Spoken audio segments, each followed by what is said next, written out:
شروع اللہ کا نام لے کر جو بڑا مہربان نہایت رحم والا ہے۔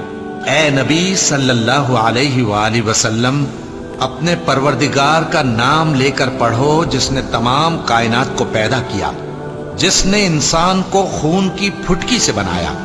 پڑھو اور تمہارا پروردگار بڑا کریم ہے، جس نے قلم کے ذریعے سے علم سکھایا اور انسان کو وہ باتیں سکھائیں جن کا اس کو علم نہ تھا، مگر انسان سرکش ہو جاتا ہے اس بنا پر کہ وہ اپنے آپ کو بے نیاز سمجھتا ہے۔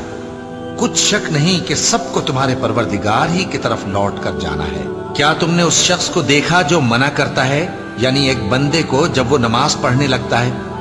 بھلا دیکھو تو اگر یہ راہ راست پر ہو یا پرہیزگاری کا حکم کرے تو منع کرنا کیسا؟ تو اس کا انجام کیا ہوگا؟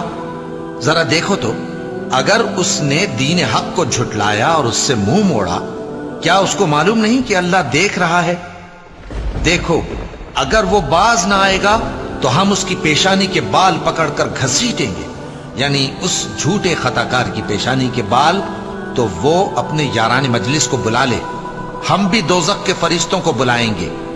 دیکھو اس کا کہا نہ ماننا اور سجدہ کرنا اور اللہ کا قرب حاصل کرتے رہنا۔